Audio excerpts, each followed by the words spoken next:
Welcome back to MMA Al Dente. I'm here to talk about Felipe dos Santos taking on Victor Altamirano. My pick for this fight is Felipe dos Santos. I've got him winning a decision. However, my only bet for this fight will be a sprinkle on Victor Altamirano winning by decision. Unless it's close enough to his money line, then I'll probably just play his money line. But I think Victor Altamirano is a good test for Felipe dos Santos. And Felipe, the reason he is so favored here is because he's coming off his best performance in his one loss to Manel Kape. He took the fight on very short notice, and I thought he gave Manel Kape hell. I thought he lost all three rounds, to be honest, but it was still a very close competitive fight against one of the best fighters in the world, and on very short notice. Overall, an excellent debut for Felipe dos Santos. But Manel Kape is one of the only guys who doesn't need to take him down, which is what I believe to be his biggest weakness. Not even that he's weak on the ground, Felipe. He's good on the ground, but his takedown defense itself is weak. And in a point fight, that could cost him. And when I bet Victor Altamirano to win by decision, that's what I envision. I envision it being a good fight on the feet with Felipe certainly being more dangerous and perhaps even more active, but Victor being in his face and Victor also mixing in takedowns, which he doesn't have the best takedowns himself, but they've been there for him here and there. He took down Vinicius Salvador when he needed to, scored some valuable points there. Carlos Hernandez here and there, took him down like the final 10 seconds. He ended up losing that fight anyway. But, here and there, Victor Altamirano will use his wrestling. And I think here's a spot where he's going to need to do so, take away the danger of this young, wild 23-year-old kid. Felipe, if you do take him down, like I said, he's not out of the fight. He's been taken down, I feel like, in every fight of his last 6 fights, aside from maybe the Manel Kape fight. Although I don't remember. Maybe he got taken down there. I rewatched it. I just don't fucking remember what happened with the grappling.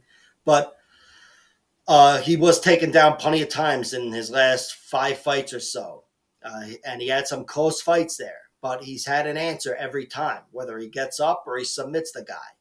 He had this one submission from the guard against this guy, Thiago Silva, a nice armbar. Even though the guy, despite having a 6-1 record at the time he lost, the guy's dog shit. But he had this other win over this guy, 2-2, Marcus Degley, or Deyi, or whatever. And he got that guy out of there with a triangle choke in round 3, which is a very good victory, especially since the guy's gone on to have like a 10-fight winning streak. And he also beat Hugo Paiva, who is Felipe dos Santos' other best victory.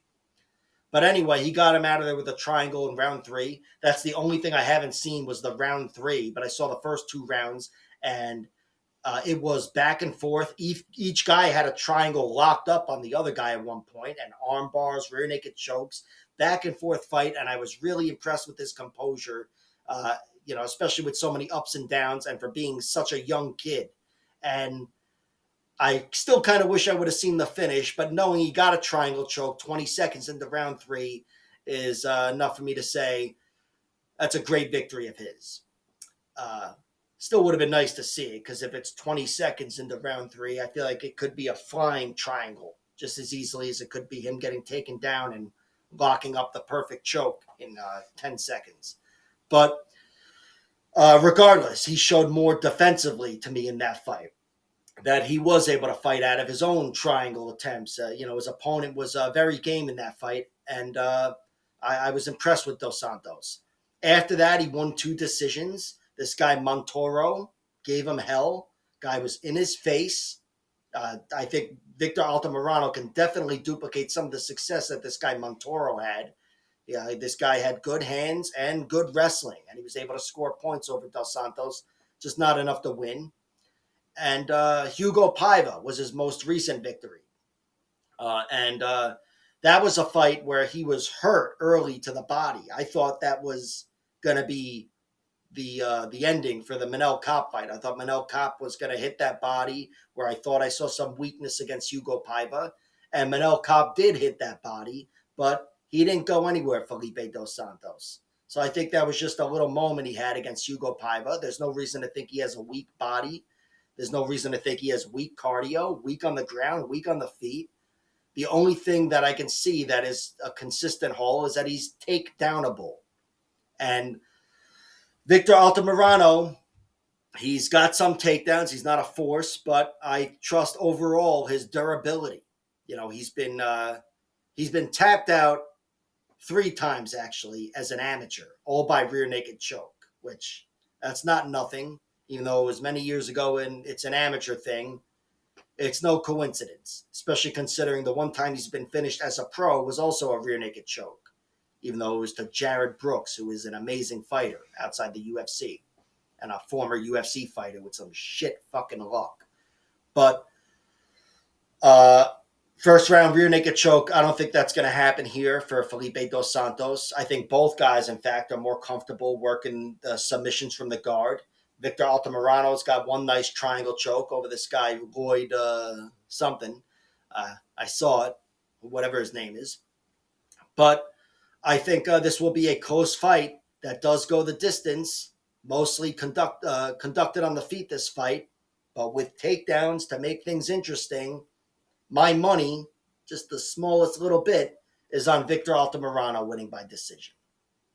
But I'm aware that he's a guy that's not the most imposing fighter. I've seen plenty of his decisions. They're all close. Got by the skin of his teeth against Carlos Candelario on the Contender Series. That was a real close fight. At the same time, he lost a real close fight to Carlos Hernandez. A real toss-up there. And then he's had a little more lopsided performances like he did against Vinicius Salvador. And again, in that fight, wrestling came through for him when he needed it, as well as his striking. But still, wrestling, I think, is going to be there for him. It's going to need to be there for him if he wins this fight. And even though my pick is Felipe dos Santos, winning with activity, no matter what Victor Altamirano does, my small bet is Altamirano by decision. Like, share, subscribe, all that horse shit, and check out my other videos.